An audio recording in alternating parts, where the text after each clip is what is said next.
La afasia. La afasia es un tema muy importante en la hemiplegia derecha, que es necesario afrontar con cuidado y atención.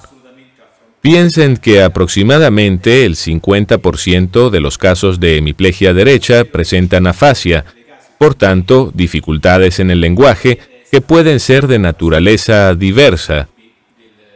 No vamos a clasificar ahora los diferentes tipos de afasia, sino que nos concentraremos en aquella más compleja, es decir, aquella en la que también se dan dificultades en la comprensión, que son los casos en los que se pone seriamente en peligro la rehabilitación dedicada a la recuperación motriz, ya que sitúan al terapeuta en condición de no poder comunicar, interactuar de manera adecuada con el paciente, precisamente para llevar a cabo una rehabilitación de calidad.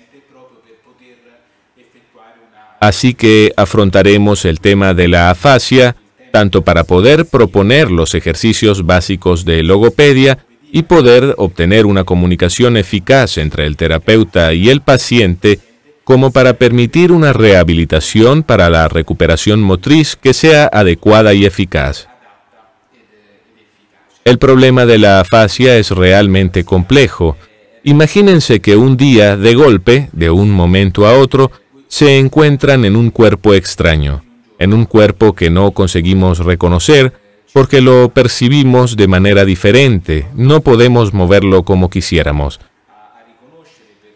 Muy probablemente nos encontramos en el hospital tras haber sufrido un accidente, un ictus, y no podemos recibir informaciones por parte de los que nos rodean porque no conseguimos comprender de manera completa y no conseguimos explicarnos o preguntarles a los que están a nuestro alrededor qué es lo que realmente ha ocurrido y cuáles serán las consecuencias futuras, por lo que nos encontramos en una situación realmente confusa y dramática, en una cárcel increíble, tanto desde el punto de vista motriz como lingüístico. También los familiares tienen grandes dificultades, ya que no son conscientes de cómo poder afrontar este problema y de qué hacer para mejorar las capacidades de su ser querido. Por tanto, iremos viendo durante la videoguía cuáles van a ser las actividades a llevar a cabo y los ejercicios a realizar para poder alcanzar poco a poco niveles de comunicación adecuados que nos permitan interactuar con el paciente. Será necesario comenzar por la comprensión, en general los aspectos relativos a la comprensión, más tarde lo veremos con detalle, son muy sobrevalorados por nuestro paciente. Será necesario alcanzar un nivel en el que nuestro ser querido sepa decir sí y no de manera coherente, para pasar más tarde a la construcción de frases más completas y desarrolladas.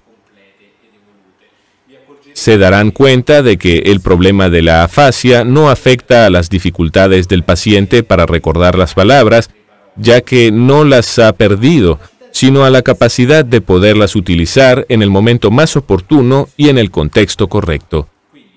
Por lo tanto, en lo que concierne a la afasia, durante los ejercicios que les explicaré, tendrán algunas secciones dedicadas a la gestión del ejercicio para poder adaptarlo y construirlo en función de nuestro ser querido, nuestro paciente, con dificultades en el lenguaje. Si las mismas no están presentes, mejor. Seguiremos con la modalidad que prevé la comunicación directa con nuestro ser querido. O bien, en el caso de que existieran problemas de lenguaje relativos solamente a la articulación de la palabra, utilizaremos la modalidad que prevé una interacción directa. Además, contaremos con los ejercicios básicos de logopedia, con los que poder obtener una recuperación de las funciones básicas del lenguaje.